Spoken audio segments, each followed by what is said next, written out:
Ada apa 1994 ini? Yaitu penyerahan kekuasaan dari pemerintah pusat, sebagian dari kekuasaan pemerintah pusat, penyerahan wewenang kepada daerah.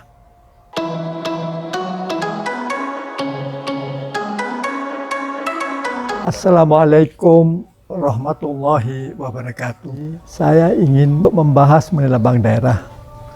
Mengapa saya pandang perlu? Karena sebagian masyarakat, termasuk mungkin sebagian staf di Pemda sendiri, sudah tidak banyak mengenal lagi tentang lambang daerah ini. Mereka cuma tahu bentuknya dan sebagainya. Lambang Pamekasan ini disusun oleh sebuah panitia pada tahun sekitar 1964. Ada dua anggota panitia yang saya kenal baik. Yang pertama yaitu Umar Sastrodipiryo, ayah saya sendiri. Dan yang kedua adalah Pak Joko, guru lukis di SMA. Jadi beliau guru saya.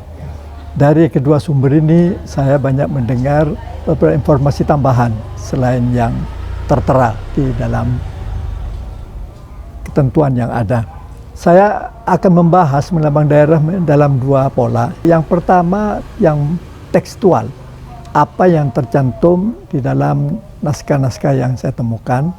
Kemudian yang kedua kontekstual, dalam arti saya akan berikan latar belakang, agak mengkaitkan dengan filosofi yang hidup di masyarakat dan sebagainya. Yang pertama-tama tentang lambang daerah itu adalah sebuah perisai, berbentuk perisai berpanju lima, istilah bahasa aslinya berpanju lima ini merupakan teratai yang bahasa itu aslinya disebut dengan Padma. Teratai itu Padma. Di daerah kita ada sebut Padma Awu, itu menjadi Padmawu, nama kecamatan. Di Padma ini teratai segi lima, beraturan, warnanya hijau. Ini simbol keadilan, simbol harapan, dan simbol kemegahan. Harapan bahwa Pamekasan diharapkan menjadi daerah yang maju dan gemilang. Kemudian unsur yang kedua, bintang. Bintang ini mengambil dari bintang di lambang negara kita. Jadi lambang ketuhanan yang Maha Esa. Ini sama. Jadi untuk menggambarkan bahwa masyarakat Pamekasan, masyarakat yang berketuhanan, yang tegasnya yang beragama. Terutama yang sebagai mayoritas adalah agama Islam dan beberapa agama lainnya yang hidup di Pamekasan hidup damai tanpa gangguan apa-apa. Kemudian yang ketiga, keris. Keris ini melambangkan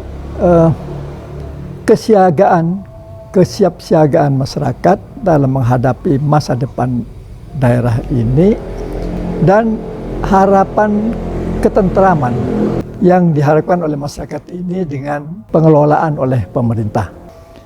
Berikutnya atap rumah. Atap rumah ini simbol pembangunan dalam segala bidang untuk menggambarkan bahwa pemerintah dan masyarakat Pamekasan siap melaksanakan pembangunan yang sedang kita laksanakan bersama oleh seluruh rakyat di Indonesia ini. Berikutnya ada gambar lautan. Gambar lautan ini untuk menunjukkan bahwa laut ini merupakan unsur penting dalam kehidupan masyarakat ini, yaitu merupakan harapan kejayaan dan lambang hidup masyarakat yang serba terbuka, jadi keterbukaan dan lapang dada. Nanti akan kita urai lebih lanjut apa yang dimaksud dengan lautan ini. Berikutnya padi dan kapas. Padi ini berbulir 17, tapi mengambilnya dari lambang negara. Dan kapas itu ada 8 kuntum sungguhnya, ini 17 Agustus itu. Ini harus hati-hati karena di suatu tempat, di satu naskah saya melihat padinya ini banyak, aslinya 17 itu. Kemudian ada sasanti yang merupakan slogan Mekas Cetna Paksa Cetna TV. Ada yang pertama Mekas, Mekas ini kemudian menjadi Mekasen, Pamekasan. Cetna ini orang yang bekerja dengan serba tertib, dengan hati-hati, serba teratur dan sebagainya. Sebaliknya paksa.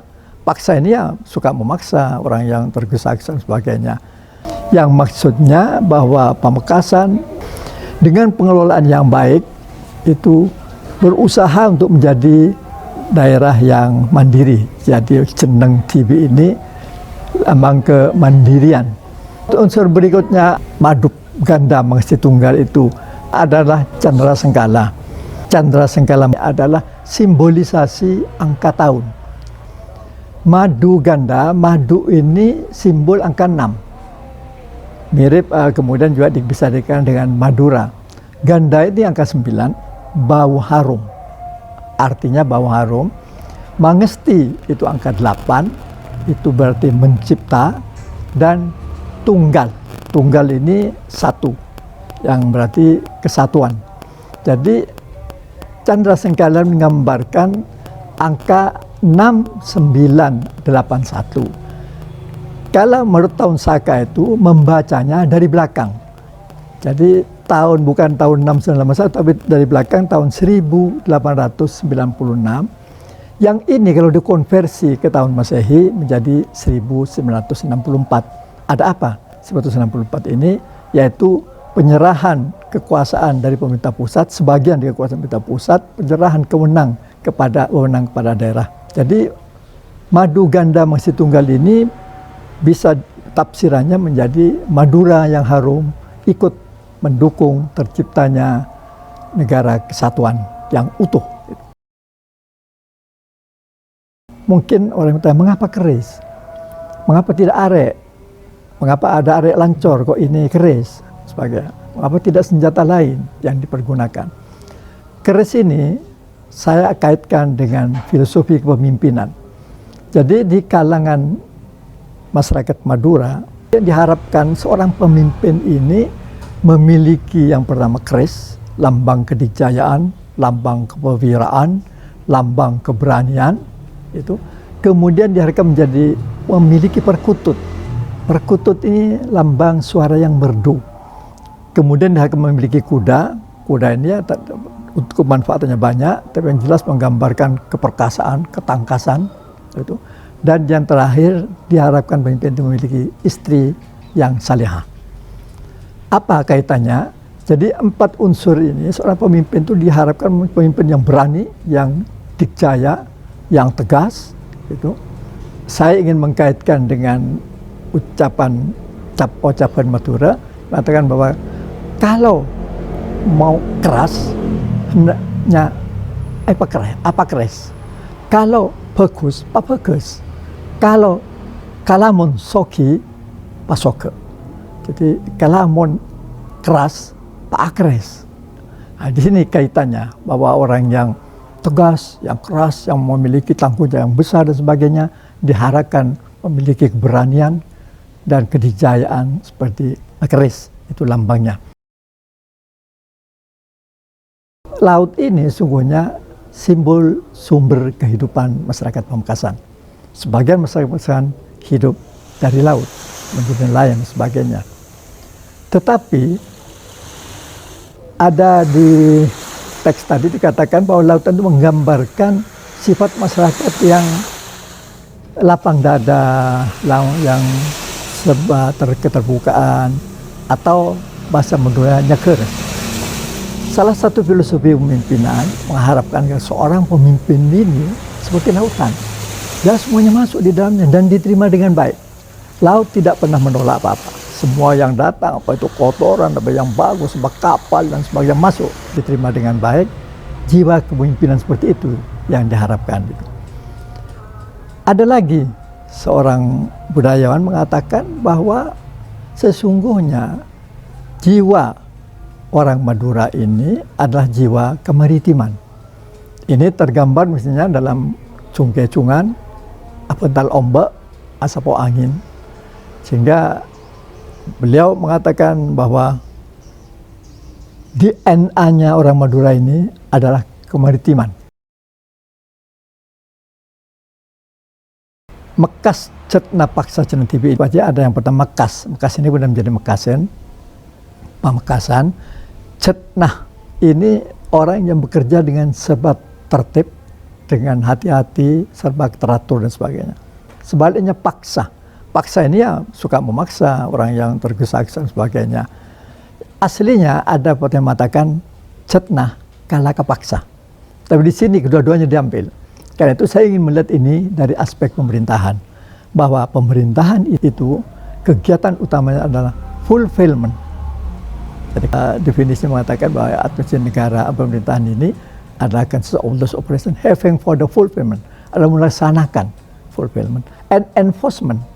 Jadi ada juga kekuatan yang harus digunakan memaksakan policy dalam rangka untuk tercapainya tujuan negara, yaitu kesejahteraan rakyat. Yaitu Mekas Paksa ini saya ingin melihat dari teori pemerintahan bahwa pemekasan ini diharapkan dikelola dengan sebaik-baiknya. Sesekali mungkin kita, yang utama kita melakukan cetna, tapi sesekali kita merasakan paksa.